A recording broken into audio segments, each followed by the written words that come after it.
खबरों की शुरुआत करेंगे। सीएम योगी ने मुरादाबाद पहुंचकर डॉक्टर भीमराव अंबेडकर उत्तर प्रदेश पुलिस अकादमी में दीक्षांत समारोह में शिरकत की। इस मौके पर सीएम ने डिप्टी एसपी की परेड की सलामी भी ली और उत्कृष्ट प्रशिक्षु को सम्मानित भी किया।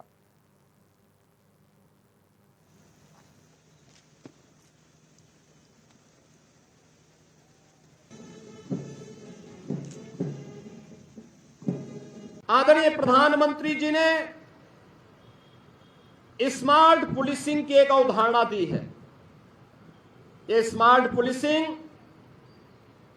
जो स्ट्रिक्ट भी हो लेकिन उतनी ही सिंसेटिव भी, मॉडर्न हो लेकिन उतना ही मोबाइल भी, अलर्ट हो लेकिन अपने कार्य के प्रति उतना ही अकाउंटेबल भी हो, रिलायबल भी हो लेकिन रिस्पॉन्सिव भी हो, टेक्नो सेवी एंड ट्रेंड हो। यह सूत्र हमें कानून परिवर्तन के भविष्य के लिए निरंतर और स्पष्ट मार्गदर्शन प्रदान कर रहा है। हम सब जानते हैं, जांच एवं दंड के पुराने तरीकों से आगे निकलकर आधुनिक फॉरेंसिक तकनीक और साक्ष्य का उपयोग करना न केवल न्याय की दृष्टि से बेहतर है, अपितु इस प्रक्रिया से जांच में होने वाले अनावश्यक व्यय व श्रम को भी कम किया जा सकता है। इसी के दृष्टिगत लखनऊ में Uttar Pradesh state institute of forensic sciences की स्थापना भी की गई है। आप एक पुलिस बल में एक जिम्मेदार पद पर नियुक्त हो रहे हैं, जहां अपराध नियंत्रण के साथ साथ कानून व्यवस्था को बनाए रखना और पीड़ित व्यक्ति को न्याय प्रदान करने के लिए भी आपकी एक सक्रिय भूमिका का निर्वहन होना है। आपसे हम इस बात की अपेक्षा करते हैं कि आम जनमानस की सुरक्षा, समाज में शांति और सौहार्द बनाए रखने, एक मित्र पुलिस की छवि को अक्षुण्ण बनाए रखने के लिए आप सभी अपना 100% योगदान देंगे। अपने कर्तव्य पालन के दौरान कठोरता के साथ साथ विनम्रता का अद्भुत समन्वय बनाए रखते हुए कर्तव्य परायणता, अनुशासन और सत्यनिष्ठा का सफल उदाहरण आप सभी स्थापित करेंगे। पुलिस सेवा में चुनौतियां कभी खत्म नहीं होती। पुलिस बल को हमेशा मुकाबले में डटकर खड़े रहना तथा कर्तव्य की वेदी पर स्वयं को अर्पित करना ही होता है।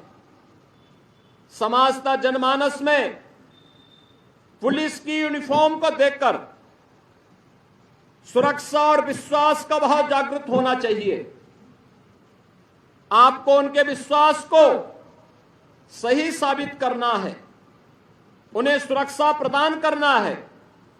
आपकी दक्षता और कर्तव्य परायणता ही किसी पीड़ित की पीड़ा को कम कर सकती है, उसके चेहरे पर मुस्कान ला सकती है। एक संवेदनशील पुलिस अधिकारी के लिए शीर्ष आयामों की कोई कमी नहीं है। यदि वह चाहे तो अपने आचरण से जनमानस की कसौटियों पर खड़ा उतरते हुए अपने कर्तव्य निष्ठा व ईमानदारी से उदाहरण प्रस्तुत कर सकता है। मसूरी में उत्तराखंड आंदोलन के दौरान शहीद हुए राज्य आंदोलनकारियों की स्मृति में श्रद्धांजलि कार्यक्रम का आयोजन किया गया। कार्यक्रम में पहुंचे मुख्यमंत्री पुष्कर सिंह धामी ने शहीद आंदोलनकारियों को श्रद्धांजलि दी। कार्यक्रम में सीएम के साथ कैबिनेट मंत्री गणेश जोशी भी मौजूद रहे। साथ ही बीजेपी प्रदेश अध्यक्ष महेंद्र भट्ट और ज्योत सिंह घुनसोला भी मौजूद रहे। वहीं कार्यक्रम को संबोधित करते हुए सीएम धामी ने कहा है कि मसूरी गोलीकांड की 30वीं बरसी पर उत्तराखंड राज्य आंदोलन के दौरान अपने प्राणों की आहुति देने वाले अमर शहीद का राज्य निर्माण के लिए सर्वोच्च बलिदान अविस्मरणीय रहा है। सीएम ने कहा है कि हमारी सरकार लगातार राज्य आंदोलनकारियों के सपनों के अनुरूप एक मजबूत और समृद्ध उत्तराखंड के निर्माण के लिए काम कर रही है।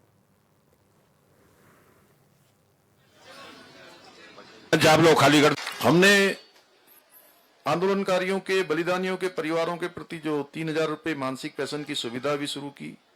घायल और जेल गए आंदोलनकारियों के लिए क्रमशः 6,000 रुपए और सक्रिय आंदोलनकारियों को 4,500 रुपए प्रति माह पेंशन भी दी जा रही है। यही नहीं, अब नए कानून के तहत जो हमारे चिन्हित आंदोलनकारियों की परित्यक्ता विधवा और तलाकशुदा पुत्रियों को भी इस आरक्षण का लाभ मिल सकेगा। हमने राज्य आंदोलनकारियों के बच्चों को स्कूलों और कॉलेजों में निःशुल्क शिक्षा की व्यवस्था भी की है।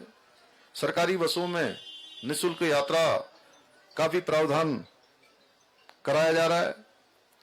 भाइयों बहनों, उत्तराखंड के आंदोलन में हमारी नारी शक्ति का, हमारी मातृशक्ति का, उनकी भूमिका अत्यंत महत्वपूर्ण रही है और उन्होंने इस आंदोलन को पूरा करने में, यानी कि राज्य प्राप्ति में उनका बहुत बड़ा योगदान रहा है। इस आंदोलन में उन्होंने बढ़ चढ़कर भाग लिया। इसी को देखते हुए हमारी सरकार ने नारी शक्ति, मातृशक्ति को नमन करते हुए महिलाओं के लिए विधानसभा के अंदर विधेयक लाकर 30% का क्षैतिज आरक्षण लागू करने का भी ऐतिहासिक निर्णय लिया है। इसके साथ ही हमने युवाओं के भविष्य की रक्षा और परीक्षाओं में पारदर्शिता लाने के लिए सख्त नकल विरोधी कानून लागू किया है और इसके लागू होने के बाद 16,000 से भी ज्यादा नियुक्तियां हमारे प्रदेश के अंदर हो गई हैं अभी पिछले 3 सालों में, और सारी नकल विहीन हुई है, पारदर्शिता के आधार पर हुई है। और मुझे आप सबको बताते हुए खुशी हो रही है कि मैं पिछले 4-5 दिनों में राज्य के 4-5 जनपदों में गया। सबसे पहले दिन में, जिस दिन पीसीएस परीक्षा का 2022 का अंतिम परिणाम और 24 का प्रारंभिक परीक्षा का परिणाम आया, मुझे खुशी हुई। मैं थौलदार में था, नागराजा भगवान के वहां प्राण प्रतिष्ठा का कार्यक्रम था और वहां पर मुझे, कुकरेती जी आ जाओ, तो वहां पर मुझे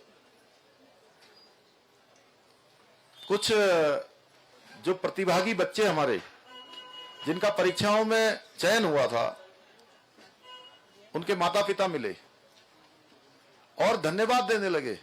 मुझे खुशी हुई कि टिहरी जनपद से भी अनेक बच्चे इस परीक्षा में, कोई तहसीलदार बना है, कोई एसडीएम बना है।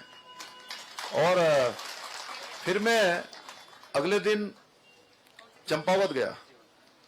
तो चंपावत में मुझे, चंपावत के लोग तो मिले ही, वहां के भी 7-8 बच्चे उसमें उनका सिलेक्शन हुआ और पिथौरागढ़ में 10 से ज्यादा का सिलेक्शन हुआ। देहरादून में अनेक बच्चे हैं जो मिल रहे हैं। तो अभी सभी जनपदों से आ रहा है। अभी हम लोग रास्ते में बात करते हुए आ रहे थे, महेंद्र भट्ट जी, हम गणेश जोशी जी। तो इस बार का जो पीसीएस का रिजल्ट आया है, उसमें उत्तराखंड के हमारे बच्चों को अधिकाधिक स्थान प्राप्त हुआ है, जो आज तक कभी नहीं हुआ था। मुझे खुशी हो रही है कि जिस प्रकार का परीक्षाओं का व्यवस्थित तरीके से परीक्षाएं हुई हैं और हमारे राज्य के प्रतिभागियों को मौका मिल रहा है। इससे पहले भी परीक्षाएं होती थी। आपने देखा होगा कि बहुत सारे माता पिता जो बहुत गरीबी की अवस्था में रहते हैं, परिवार चलाना भी जिनका मुश्किल होता है, लेकिन बेटे और बेटियों को पढ़ाने के लिए वो अपना सारा खर्चा कम कर देते हैं, अपने कपड़ों की डिमांड कम कर देते हैं, आवश्यकताएं कम कर देते हैं, खाने की, पीने की, घर में रहने की, लेकिन बच्चों को पढ़ाते हैं। बेटे बेटियों को कोई ट्यूशन कराता है, कोई कोचिंग कराता है, कोई देहरादून में कमरा दिलाता है, कोई दिल्ली में दिलाता है, अनेक स्थानों पर।